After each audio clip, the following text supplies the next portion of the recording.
FBI's forensics experts are now examining the server once located in Hillary Clinton's New York home, the device that hosted her private email account.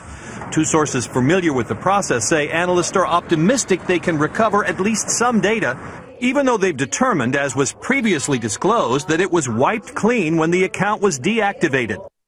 Hillary Clinton is so busy dodging questions about computer servers and coming up with snappy one-liners about wiping away her sins, and the media is so fixated on what she knew, when she knew it, and how many speechwriters does it take to complete a solid cover-up, we're all being misdirected away from perhaps an even larger question. Where is the transparency we were promised at the State Department, and who behind their doors might be involved in a techno cover-up gone horribly bad? From the watchdog group Citizens United, welcome President and Chairman David Bossie, and to make sense of the cyber side of matters, security expert Alex McGeorge. Gentlemen, thanks so much for being here. David, I'm going to begin with you because I think that's a great place to start. Let's get away from Hillary Clinton for a moment. Let's get away from the servers. Let's get away from all this. It is impossible, in the minds of many experts, for the State Department not to have known, for other people up the intel chain not to have known, for somebody not to have known that this was going on for a long time, which then speaks to the possibility of an even wider cover-up. Look, we're not trying to start one here, but isn't that a logical place to at least start asking questions? It certainly is. But Hillary Clinton herself has acknowledged that she was the decision maker. She was the principal that made the decision to run her emails through a private server, that she ran her emails over an iPad that was not secure, that she ran her emails through a BlackBerry that was not provided by the State Department nor encrypted with the right security. So she herself has acknowledged that she's made those decisions. So I don't think we have to look very far to understand who is responsible. Let's look at it from the technical side of things here, Alex, because let's just say, and again, let's try to put this in perspective, that Mrs. Clinton did this, Mrs. Clinton set it up, she knew what was going on. All right, now, someone else has got to know. You can't just get away with these singular issues technically. There has to be a chain that goes from A to B to Z at the end of the day, correct?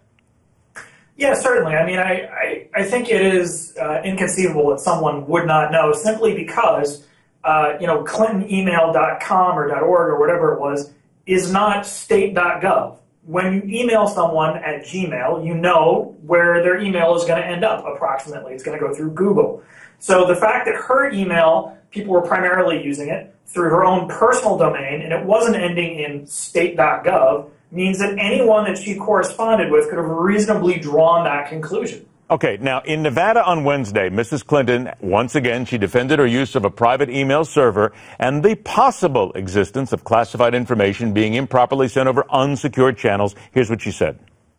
I did not send classified material, and I did not receive any material that was marked or designated classified, which is the way you know whether something is. Alex, from the technical side of things, how do you buy that? She may be speaking the truth in that she did not receive anything knowingly that was labeled as classified. However, if you consider the emails in aggregate of the U.S. Secretary of State, those are certainly sensitive and merit some increased security on the cyber side. There's just no way around that.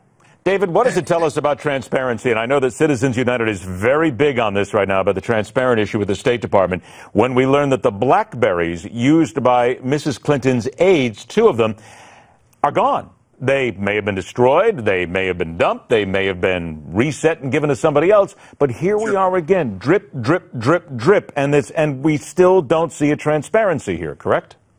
Well, no, and we're not going to. Look, this is Clinton's speak. Any words she uses were told to her by a lawyer. So we're going to figure out whether she's telling the truth over the next several months. But I can tell you there are a whole host of U.S. codes, laws that she may have broken. And they don't necessarily have to do with her either sending or receiving national security emails or data. But this has to go deeper than just Hillary Clinton, correct? This has got to go to other people.